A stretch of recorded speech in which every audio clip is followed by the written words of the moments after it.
Welcome and namaskar, and today it's my privilege to have with me that is Meenakshi Lekhi, who is the senior BJP leader, lawyer and former Minister of State for External Affairs and Culture, and has been a prominent voice in the Indian politics, championing women's rights, governance reform and India's global image. So she's right here in our studios, and I'm really thrilled and excited to have her with me, talking to me. So let me welcome her to ITV Gold. Welcome, Meenakshi ji. Thank you very much. Pleasure being here.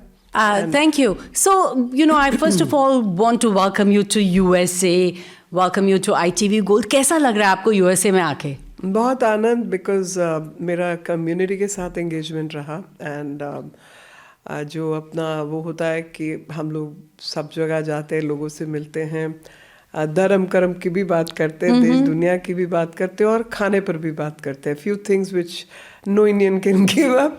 Exactly. So I've been here doing that, engaging with the community, doing some form or the other engagements, answering a few questions. And in that regard, the ones who I cannot touch personally, I'm touching them through you and saying, Bharat की संतानों का सबका स्वागत है. Absolutely, and really, thank you so much for taking time out of your busy schedule. So let's start directly. What do you think? जो हमारी जो current जो chief minister हैं वहाँ पे, so how do you think they are performing, and what do you see कि दिल्ली की top 3 जो issues हैं right now वो क्या हैं? नहीं, दिल्ली के इशू, हर शहर के जो इशू हैं वो इशू हैं, और दिल्ली की मुख्यमंत्री बहुत अच्छा काम कर रही हैं, और जिसमें यमुना की सफाई जो है वो एक अच्छा काम चल रहा है. स्कूलों की व्यवस्था, बहुत सारी चोरी चकारी पकड़ने का काम भी चल रहा है, तो बढ़िया चल रहा है. और दिल्ली की समस्याएं हैं कुछ, और जो भी बड़े शहरों की समस्याएं हैं वो वहाँ की भी हैं, और जहाँ पे पॉपुलेशन प्रेशर ज़्यादा हो और अनप्लान्ड तरीके से 70 साल एंड बियॉन्ड का काम वहाँ हो, तो तकलीफ़ें भी होती हैं, और उन्हीं को सुलझाना काम है जो भी एडमिनिस्ट्रेशन में है. As you said कि आप दिल्ली में अच्छा काम हो रहा है, and I do vouch for that. मैं अभी इस साल I think दूसरी की तीसरी बार दिल्ली गई. अभी गई थी मैं 2-3 weeks back, and I think it was really nice. Every time I could see there is a change. And it's changed for the better. And it was really nice to see that kind of stuff there. So, and of course, let's talk about women. आपने बहुत बड़ा role किया in pushing women's reservation. So, I want to ask you, what is the next big step for women in politics and leadership? What do you think about that? No, I think focus should not be so. I mean, there is a reason why focus is on women, because of their presence or not such great presence, whichever way you look at. But ideal society is when people get recognized for their merit, and not necessarily gender is important. There are good men and bad women. There are good people and bad people. There are indifferent people. So I think if people get recognized for the position they hold, because of the kind of work they do, that's the ideal most society. But we still everywhere are struggling to have a struggle on that idealism. Absolutely. And you have served in the Ministry of External Affairs. So how do you see जो India का global standing है today? How do you see that? I think ever since Prime Minister Modi got elected, people got to know a bit about India. Otherwise, no one was even talking about us. Today we get to be recognized for the work we have done. Today we get to be recognized as a country which has performed very well in a decade. No country has done as much work in a decade as India has. So this is some remarkable feat which India has showcased to the world, that if policies are right, if leadership is making the right political decisions, countries can achieve, even the countries of the South can provide for its people, which many developed nations will vie for. And India's diaspora is 30 million strong. So how do you see them contributing more towards India's growth and diplomacy? No, the very presence of Indians outside the country and the very mannerism in which Indians operate is because of their training as Indians. The family values, the social cultural values, warm, welcoming people, not mostly involved in conflict with laws, paying their taxes in time, contributing positively to the society, and bringing value on the table, hardworking lot. So I think these are things which build civilizations, and this is why Indian civilization withstood all kind of pressures for such a long time and continue to be there. So it's because of the intrinsic value that Indians have, which is, I always say when people talk about culture, I say, yes, I have a culture of science. Even my religion is based on science. So the culture of science is normally allowing you to ask questions, rigor of discipline, a rigor of hard work, and that's what builds the character.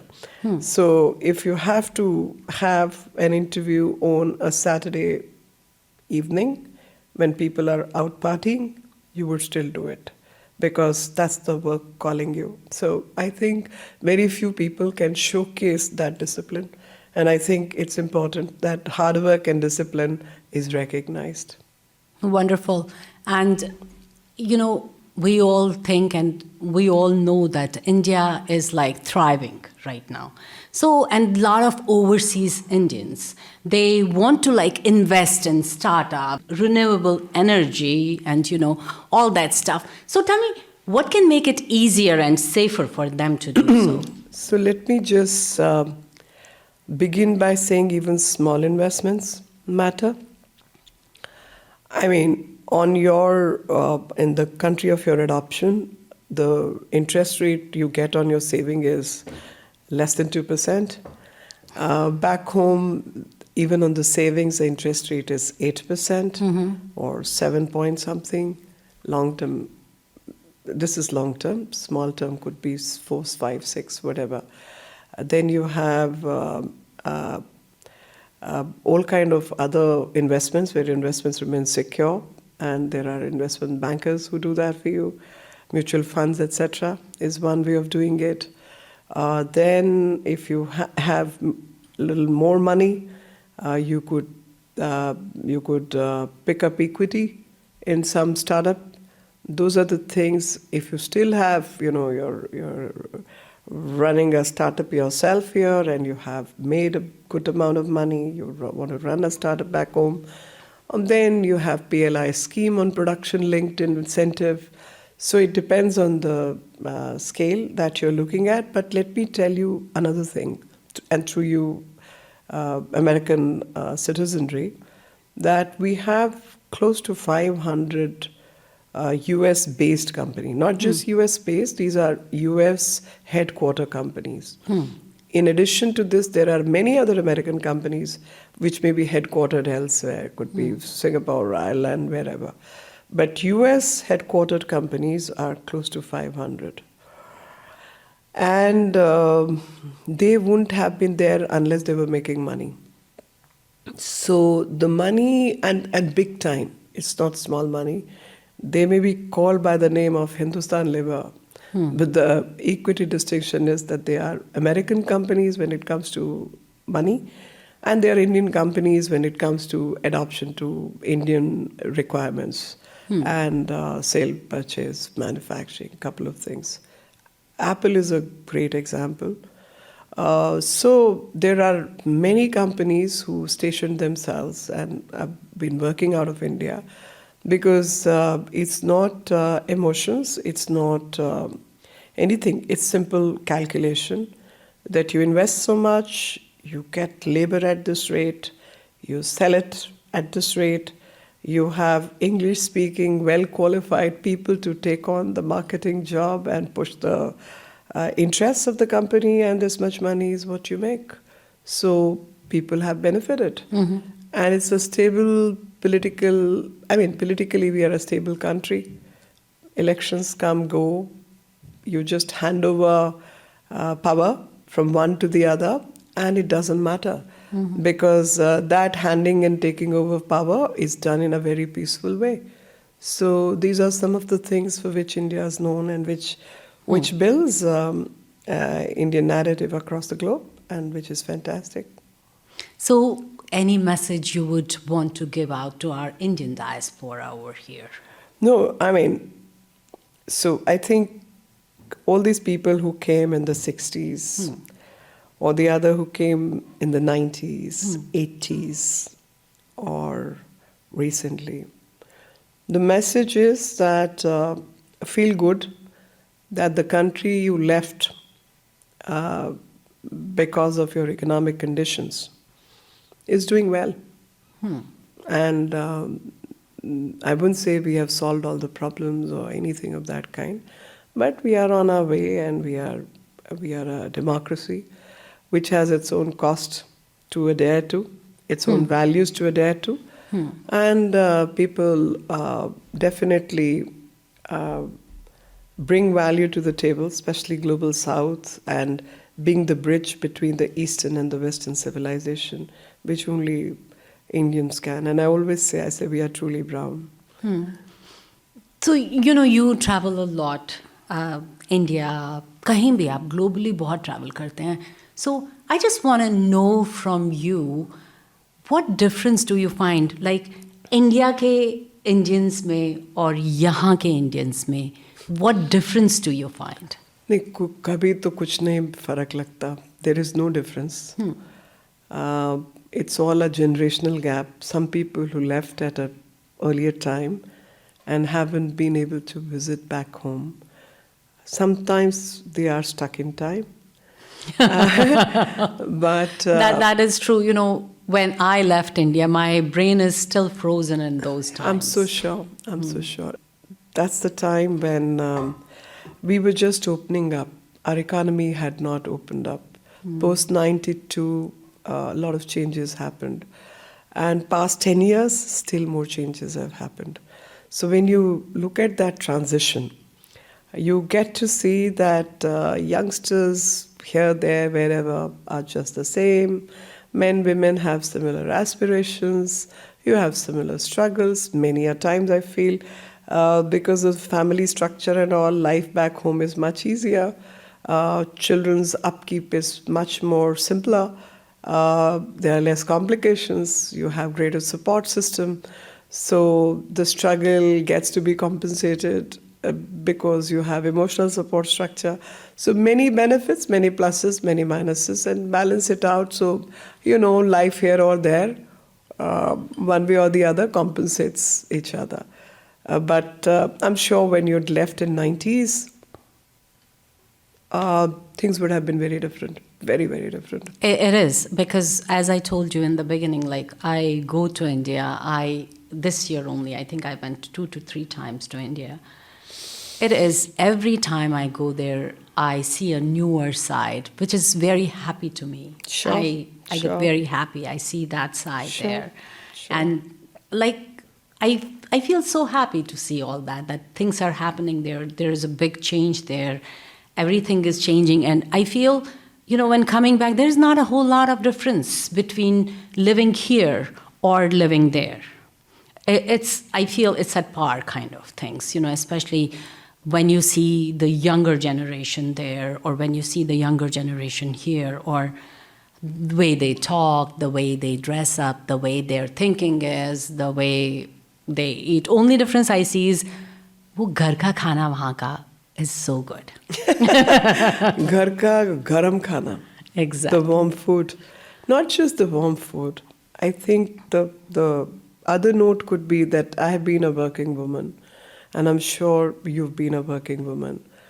If you have family responsibilities, the support you get by the family structure back home is something which is missing here, because you live very solitary lives. You have to manage everything, pick up kids, drop kids, go to school, manage things, no help coming in, no weekend help. It's a tough call. But I think I could do what I could because grandmom was always home. I could walk up to my dad-in-law's room. Exactly. I could, You can basically do anything, yeah, whatever your yeah. heart And feels like. my office was running from home. So while children are, playing, just or finishing their work and their tiny little things, you just tell them sit in that corner, put a table and chair. I'm working on this table, you work on that That table. table. Or they've not finished their lunch, they need to go for recreation, football class. You could just drop, come back. They may look very simple things, but I think when a woman is working and she has the stress which men have, and in addition, the stress of bringing up a decent family, not just a family, but a decent family, the stresses take a toll on women's health. And so you need that emotional support structure, which I think is very kindly available back home.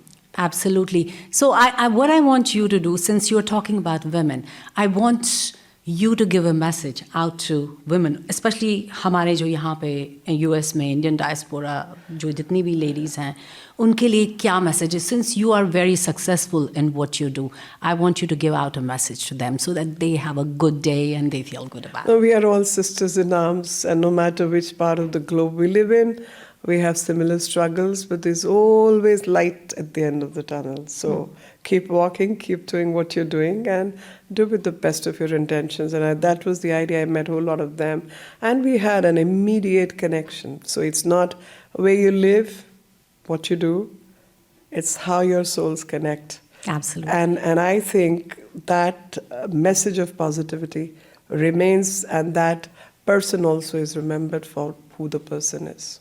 Wonderful. So अभी आखिरी सवाल आपसे ये है कि looking ahead to 2030, जी, आपका vision क्या है इंडिया के लिए? 2030 तो हम नेट ज़ीरो की तरफ बढ़ रहे हैं. 2030 जो हमने अपना टारगेट लिया था नेट ज़ीरो का, 250 गीगावाट बना चुके हैं, बाकी तरफ काम कर रहे हैं. और सबसे ज़्यादा अभी आईपी वगैरह भी हमारे यहाँ रजिस्टर हो रही है, पेटेंट्स भी दर्ज हो रहे हैं, रिसर्च भी चल रही है, और बहुत अच्छी कुछ कंपनीज़ हैं जो यंगस्टर्स ने बनाई हैं, और उसकी वजह से वो दुनिया के लिए एक मिसाल बनी है. सो सम very, very good technologies which have been patented by Indians are performing wonderfully well. And I would say for any country or civilization to progress, science, technology, education, and mathematics are very, very important. And I know US did well because STEM was the basis of building this nation. Of course, economics came with it, but I always rate economics secondary, because economics is not the base value. Economics is a product of a base value. Right. So base value was STEM, and because science, technology, and mathematics, US have done wonderfully well, so they created value in terms of money and finance and economics and whatever else with it. So India is going through the transition. We were a country of scientists. We were a society which valued knowledge. We continue to value knowledge, but we have had very bad times because of whatever invasions and all kinds of things for 1,000+ years. But we're coming out of it. And 75 years plus, close to say 80 years even if you take, is a very small time in the life of a country, as a country. So if 80 years, and especially if decade by decade you see your progress, you're able to provide for your people, I think we've done decently well. And the message of a stable earth is so important. So I would like to leave everyone with another message. Absolutely. And the message is that if you compare an Indian plate with any other plate, you will realize that, and I'm not making a comment about being vegetarian, vegan, or non-vegetarian, absolutely not. It's choice-based program. It's up to you what you like to eat. But strictly from the farming point of view, close to 20 2% of the earth is only arable for farming. Entire earth, only 22% is arable land. And this 22% arable land has to provide for people. And far more land is used for animal farming for food, for meat, as compared for the crop, which is, I think, only whatever percentage, but that percentage is far more productive on carbon emissions as compared to the animal farming for meat. And India, for its character, we only have 2% of the land of the total mass. And we have 8% population. The global population, we have 8%. And out of this, we have 30% bovine population of the world. And we have the highest number of big cats in the world, all the lions, tigers, so on and so forth. We have the greatest number of big animals like elephants and all. And 21% of the forest cover. I'm sure it has to do with our plate. And if this plate is replicated by majority of the world, you would only require less than 0.84 of the earth to generate that food and keep people healthy. So I think one needs to think in those terms. Right. That some things are there which we are doing right, and some things are there which make our lifestyle worthy of being replicated. So lifestyle, mission lifestyle, which Prime Minister so boldly announced a couple of years ago, I think it's time. As scientific mindset, as people who believe in science, start analyzing right, start analyzing data in detail, rather than just talk about 2 degrees, 1.5 degree, 1 degree, and that won't solve the problem, because the problem needs to be solved because people need to address the core of the problem, and the core of the problem happens to be the lifestyle. And that correction needs to happen, because till you have that correction, you will not solve the problem. It's really lovely talking to you, and I would like to thank you. But if you have any message you want to give out to our ITV Gold viewers, please go ahead. So I would say ITV viewership, the very, very best. We all know a piece of your heart is back home, and you carry a big piece of your heart here from back home. So let's stay connected, and you should be self-assured of who you are. Continue to value yourself and continue to do the good work which you are doing in your country of adoption, and stay true to your consciousness. Don't allow anything to take that piece away from you. And I know a whole lot of you are people from, you're here because you were working for science, technology, education, mathematics, and this is what has got you recognition, places. And economy is a follow-through of this value. Never allow this value to be taken away. Indians are known for their knowledge systems. India is a land where even the most impoverished, most poor, has a dream of seeking knowledge. We are knowledge seekers. Continue that spirit, no matter what position you reach in life, how comfortable you get in life.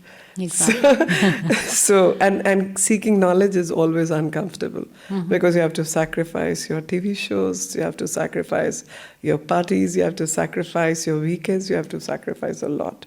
But seeking knowledge for the sake of knowledge is important, and I think that's what we all Indians stand for. And I always say the guy who's breaking stones by the roadside for a living also would want his children to study and go to school. That's what India is, and that spirit needs to be complemented. So I think sometimes, people don't get to understand us because they don't understand, they only see the superficial.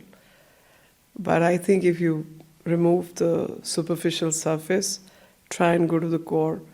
I think the temperament of a seeker is what Indians have, and that's what is my message for everyone, that be a seeker, remain a seeker, identify yourself as a seeker, and tell the world that you are a seeker. And seeker just for the sake of seeking knowledge, nothing else. So basically, seeker is the word of the day. And Yeah. thank you so much for coming. Thank you. It was a pleasure talking to you. Thank you. Because I genuinely feel that people miss that understanding about India. Yes. They only look at the tax bills Indians pay, money they earn, but they don't understand that it's basically working hard.